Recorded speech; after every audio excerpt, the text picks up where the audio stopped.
Hi hello నమస్తే welcome back to Tejas kitchen. ఈరోజు సింపుల్గా ఈజీగా సూపర్ టేస్టీగా పాలు వేసుకొని బీరకాయ కర్రీ ఎలా చేసుకోవాలో చూద్దామండి. దానికోసం స్టవ్ మీద కడాయి పెట్టుకొని హీట్ అయిన తర్వాత 3 టేబుల్ స్పూన్ ఆయిల్ వేసుకోవాలి. తాలింపు గింజలు ఆవాలు, మినప్పప్పు, జీలకర్ర, శనగపప్పు వేసుకోవాలి.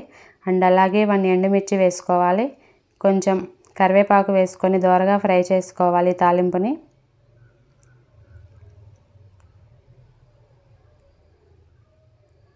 ఈజీగా చేసుకోవచ్చు అండి, సూపర్ టేస్టీగా ఉంటుంది. అండ్ అలాగే 2 పచ్చిమిర్చి చీలికలుగా కట్ చేసుకొని వేసుకోవాలి. సన్నగా కట్ చేసుకుని ఒక ఆనియన్ వేసుకొని పచ్చివాసన ఏమీ లేకుండా పచ్చిమిర్చి ఆనియన్ బాగా ఫ్రై చేసుకోవాలి.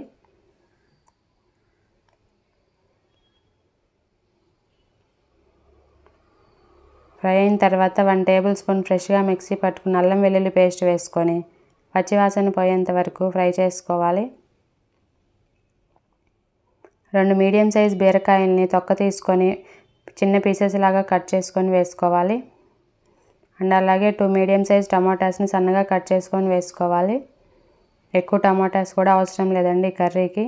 అండ్ అలాగే 1/2 టేబుల్ స్పూన్ పసుపు, 1 టేబుల్ స్పూన్ సాల్ట్ వేసుకొని మొత్తం కలిసేలాగా కలుపుకోవాలి.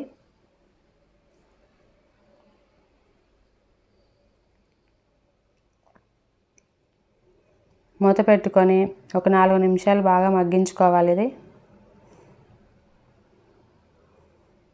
బీరకాయలో టమాటాలో ఉన్న వాటర్తోనే ఈ కూర మగ్గిపోతుందండి ఈజీగా. అడుగంటకుండా ఇలా మిక్స్ చేసుకుంటూ మగ్గించుకోవాలి కర్రీని ముక్క సాఫ్ట్గా అయ్యేంత వరకు.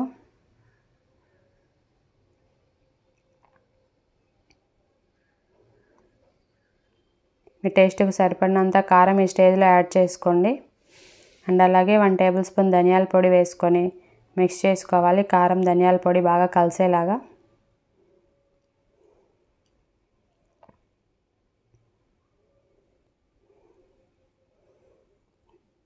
ముందుగానే వేస్తే కారం అడుగంటుతుందండి.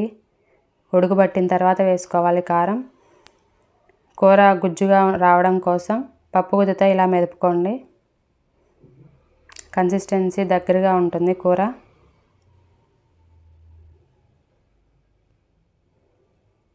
కాచి చల్లార్చుకున్న పాలని ఒక గ్లాస్ వేసుకొని మిక్స్ చేసుకోవాలి. లాస్ట్లోనే వేసుకోవాలండి పాలు, ముందుగానే వేస్తే విరిగిపోతాయి. మంచి క్రీమీ టెక్చర్తో చపాతీలోకి రైస్లోకి చాలా బాగుంటుందండి కర్రీ పాలు వేసుకొని చేసుకోవడం వలన. చూడండి ఎంత బాగా క్రీమీగా ఉందో. టేస్ట్ సరిపోకపోతే సాల్ట్ కారం ఈ టైంలో అడ్జస్ట్ చేసుకొని వేసుకోండి. కొత్తిమీర వేసుకొని మిక్స్ చేసుకుంటే వేడివేడిగా పాలు వేసుకొని చేసుకున్న బీరకాయ కర్రీ రెడీ. అంతే అండి, చాలా సింపుల్, ఎవరైనా ట్రై చేయొచ్చు. Okay friends, thanks for watching. Subscribe to my channel Tejas kitchen.